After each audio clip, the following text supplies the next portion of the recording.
दोस्तों, आप लोगों ने गौर किया होगा कि पिछले 4-5 महीने से भाजपा और संघ के लोग हिंदू धर्म और हिंदुत्व शब्द के स्थान पर सनातन शब्द का प्रयोग करने लगे हैं। इतना ही नहीं, अचानक गोदी मीडिया के एंकर और जो भी अन्य आनुषंगिक संगठन हैं वे भी सनातन शब्द का प्रयोग करने लगे हैं। आखिर इसके बदलने का कारण क्या है? हिंदुत्व के बिना पर, हिंदुत्व के नाम पर जो दलितों, पिछड़ों, आदिवासियों और अल्पसंख्यकों का उत्पीड़न हुआ है, पिटाई हुई है, लिंचिंग हुई है, क्या ये शब्द बदलने से ये जो दामन पर दाग है वो क्या मिट जाएगा? या हिंदुत्व को लेकर के सिर्फ भारत में नहीं बल्कि दुनिया के जो विकसित देश हैं वहाँ पे भी जो सवाल खड़े हो रहे हैं कि इस देश में अल्पसंख्यकों को खतरे में डाल दिया गया है। जो दक्षिणपंथी लोग हैं वे अल्पसंख्यकों, दलितों का, महिलाओं का उत्पीड़न कर रहे हैं। तो ये जो इमेज बनी है आरएसएस बीजेपी की, क्या शब्द मात्र के बदलने से ये ख़त्म हो जाएगी? और आखिर कारण क्या है कि अचानक बीजेपी, आरएसएस, गोदी मीडिया के एंकर, इन तमाम लोगों ने सनातन शब्द का प्रयोग शुरू कर दिया है? इसके क्या मायने हैं? इसके पीछे क्या कारण है? दरअसल पहला कारण तो ये लगता है कि ये जो हिंदू शब्द है जिससे हिंदुत्व बना, वो स्वयं फारसी भाषा का शब्द है। और जो हिंदुत्व की राजनीति है वो मुसलमानों के खिलाफ, अल्पसंख्यकों के खिलाफ सीधे तौर पर विभाजन करके वो आगे बढ़ी है। तो जो भी हिंदुत्ववादियों के आलोचक हैं वे पहले यही सवाल उठाते हैं कि हिंदू शब्द तो फारसी का है, वो मुसलमानों के आगमन के साथ भारत में आया है। सिंधु नदी के पार के लोगों को उन मुसलमानों ने हिंदू कहा, और ये जो शब्द है वो धर्म का नहीं बल्कि उस फारसी भाषा का शब्द है। एक तो वजह ये हो सकती है। दूसरी वजह जो लगती है कि सनातन शब्द क्यों उपयोग हो रहा है। दरअसल हर शब्द की अपनी एक संस्कृति होती है। सनातन शब्द वो उस पूरी वैदिक परंपरा से निकला है जो वर्ण व्यवस्था पर टिकी हुई है, जिसमें द्विजों का सांस्कृतिक आधिपत्य और वर्चस्व है।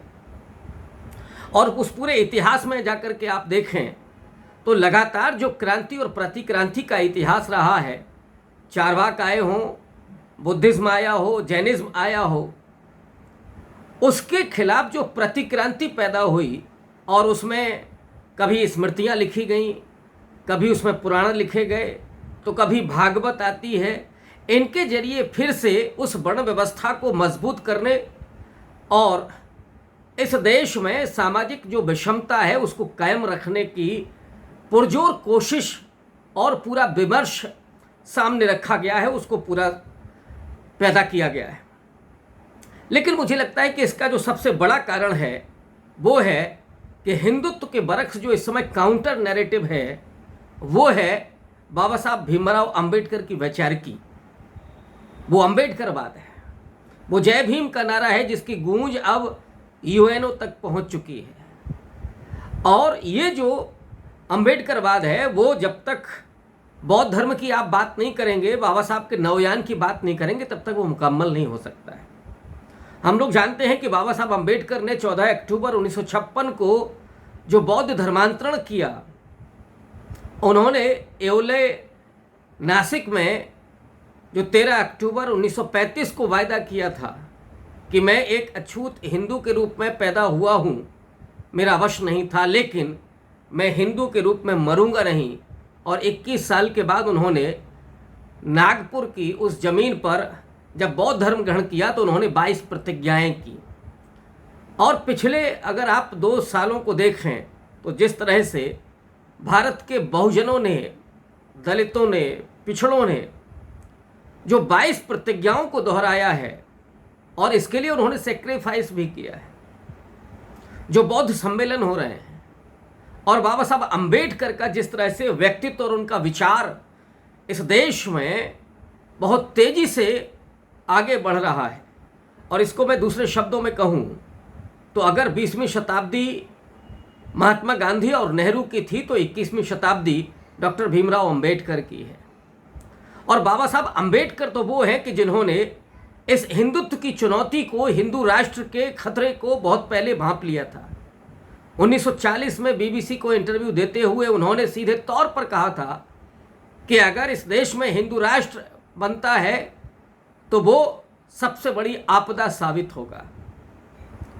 हिंदू कुछ भी कहें, लेकिन हिंदुत्व स्वतंत्रता, समानता और बंधुत्व का पैरोकार नहीं हो सकता और इसीलिए किसी भी कीमत पर हिंदू राष्ट्र को रोका जाना चाहिए। इतना ही नहीं, उन्होंने अपनी बहुत मशहूर किताब Pakistan the partition of India में भी इसी बात को दोहराया है और एक बार उन्होंने फिर से हिंदुत्व और अंग्रेजी राज के बीच फर्क करते हुए उन्होंने कहा है कि जो हिंदू भारत है वो अंग्रेजी भारत से ज़्यादा क्रूर साबित होगा। तो ये जो चेतावनी थी बाबा साहब अंबेडकर की, और मुझे लगता है कि इसी के जरिए या इसी के कारण उन्होंने बौद्ध धर्म को ग्रहण किया 1956 में, क्योंकि एक तो वो देख रहे थे आने वाले समय की आहट को। ये जो हिंदुत्व जब आक्रामक रूप में होगा, जब सत्ता में जाकर के वो दलितों और वंचितों को कुचलने की कोशिश करेगा, जो बाबा साहब ने कहा कि ज़्यादा क्रूर साबित होगा। और आज ये दोहराने की ज़रूरत नहीं है कि बाबा साहब ने जो चेतावनी दी थी, जो आशंका जाहिर की थी, वो आज कितनी सही साबित हो रही है। बाबा साहब अंबेडकर ने इसीलिए, चाहे इस्लाम हो, ईसाई हो, सिख हो, इन धर्मों के स्थान पर बुद्धिज्म को ग्रहण किया था कि यही आगे चल करके हिंदुत्व के मुकाबले प्रखरता के साथ, पूरे क्रांतिकारी अंदाज के साथ खड़ा होगा, क्योंकि इसका एक अपना इतिहास भी है। बुद्धिज्म ने इस हिंदुत्व को पराजित भी किया है, लेकिन जब पुष्यमित्र शुंग के शासनकाल में बुद्धिस्टों का कत्लेआम हुआ तो उनके मठों को गिराया गया, उनके पुस्तकालयों को बर्बाद कर दिया गया, और जो बुद्धिस्ट थे बाबा साहब अंबेडकर के शब्दों में उन्हें अछूत बना दिया गया। बाबा साहब कहते हैं कि यही बुद्धिस्ट आज के अछूत हैं। तो क्या ये कारण है, और मैं समझता हूँ कि बुनियादी कारण है, कि जब ये जो आरएसएस, बीजेपी और उसके आनुषंगिक संगठनों के लोग हैं, वो जय भीम के नारे से, अंबेडकरवाद से और जो बौद्ध धर्म है उससे घबराए हुए हैं, और इसीलिए वो सनातन शब्द का प्रयोग करना शुरू कर चुके हैं। दरअसल बौद्ध धर्म को भी पाली ग्रंथों में सनातन कहा गया है, लेकिन इनका जो सनातन है वो उस पूरी संस्कृति को दिखाता है कि जिसमें जो द्विज हैं उनका सांस्कृतिक वर्चस्व है, जहां पर वर्ण व्यवस्था पूरे विकृत तरीके से लागू थी। तो उस वर्ण व्यवस्था को फिर से लागू करने के लिए ये सनातन शब्द लाया गया है जानबूझ करके। लेकिन राजनीति में इसका प्रयोग क्यों हो रहा है, एक चौथा सवाल ये भी खड़ा होता है।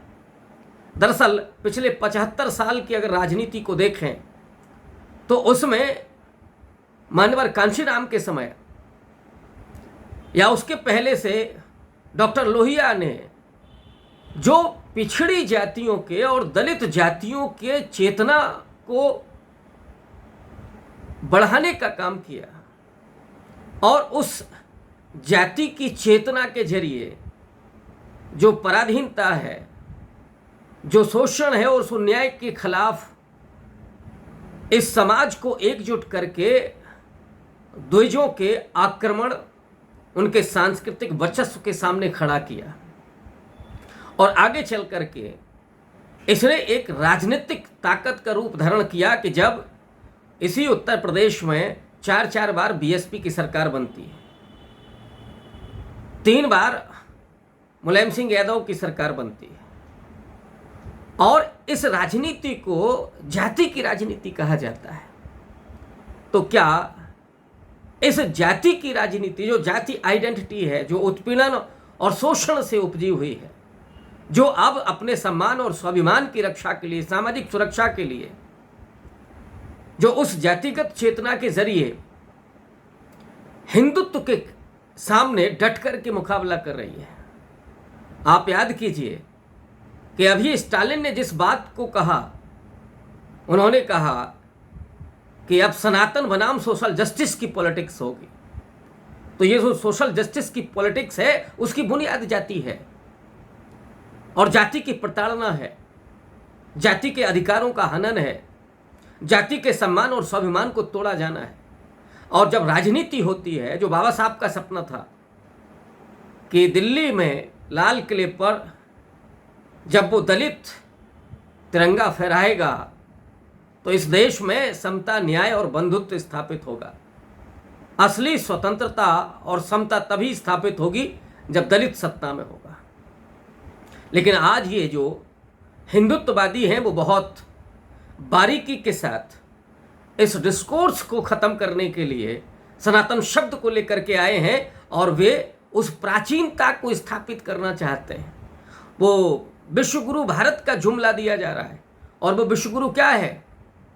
इसमें शूद्र केवल सेवा का काम करेगा, उसे न धन एकत्रित करने का अधिकार होगा, न उसे शिक्षा प्राप्त करने का अधिकार होगा, स्त्रियों को भी सेवा करने का केवल अधिकार होगा या उनका दायित्व होगा। अछूतों के हालात तो बदतर हैं ही उस व्यवस्था में। तो ये जो हिंदुत्ववादी हैं वो सनातन शब्द के जरिए उस डिस्कोर्स को खड़ा करना चाहते हैं और बचना चाहते हैं जो बाबा साहब अम्बेडकर ने काउंटर किया था हिंदू धर्म पर और हिंदुत्व पर।